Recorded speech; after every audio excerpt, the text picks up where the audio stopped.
Oi, ilus roheline värske elu. Et see on huvitav teema, filosoofiline teema. Seal on ka palju sügavusi ja kõrgusi, mida ma ei näe, aga noh, mõned momendid võib vastata oma teaduse tasemele, niimoodi rääkida üle.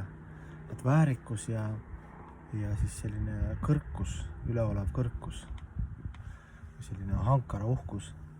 valega uhkus, et kus see piir on ja et kuidas me siis, et kus hakkab siis see, et nagu ma liiga palju nagu õhku võtan sisse ja arvan, et mulle minu ja mina kontrollin ja mina loon ja need inimesed alluvad minule ja või need on lollid ja sa näedki, oledki parem paljudes asjades, eks ju.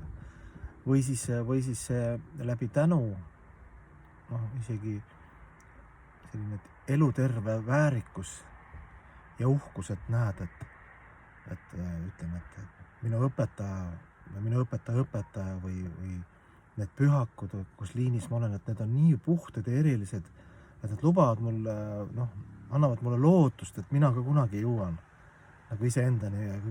algse suhteni kõige kõrgemaga. Et ma olen uhke, et sellised väärikad isiksused, ma saan aru, et ma võib-olla ei pea välja, eks ju, ma ei pea ennast vihkama, olen selline nagu olen, aga sa oled nagu uhke, et vau, maailmas on ilu, armastus ja Jumal on armulik ja ma siin ükspäev mõtlesin ka, et mul nagu endal nagu eriti motivatsioon ei olegi enam kuna ma nii palju segast pannud, peaks kuidagi Jumal tegi nii, et nagu näitas mulle, kuidas mul isegi alateadus on kõik see alles, see materialisti värk, mulle minu ja ma tahan nautida ja kõik need, kuidas ma vaimsust ka olen ära kasutanud ja siis kuidagi nagu ka Jumal andis seest, et okei, et tubli, et see nagu nimetakse vaimseks depressiooniks, eks ju. Tubli, et nüüd näed ka, eks ju, et võimalus, aga ei tohi nagu energiast tühjaks minna, et see annab just tänulikkust ja alandlikkust ja nagu juurde peaks andma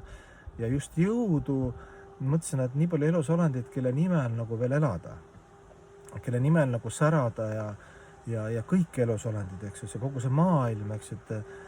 vahet üle, meil on hästi või halvasti ja kogu maailm vajab nagu seda armastust, seda tähelepanu, väikest naeratust, väikest abi, väikest palvet kellegi eest. Et see on nagu nii tähtis energia, sina oled kogu elu võtnud Jumalalt kõik energiat, eks ju, ja nautinud ja loodust ja kõike. Ma ei hakka kirjeldama kõiki need elu aspekte. Et küsimus ei ole sinus, et sa viitsid või viitsi oled pettunud, endas ei ole või armastad ennast ei ole armasta, lihtsalt elementaarne tänutunne eeldab seda, et sa peaks nüüd, kuna Jumal on nii nunnuke, ta on sulle kõik andnud, piitsa ja präänikud, aga sa oled aru saanud, et piitsa kadan teid puhtast armastusest, see täitsa sassi ei pööraks. Et nüüd on aeg nagu sügavalt paremini nagu hakata kõike teenima. Olles see siis nagu teades, et selles mõttes olla väärikas, et teades, et kõikidel elus olendid, mitte sinule, ka sinul seal ja kõigil on oma missioon. Ja kõigil on oma koht, eks kus ta saab oma ruutmeetri särama lüüa.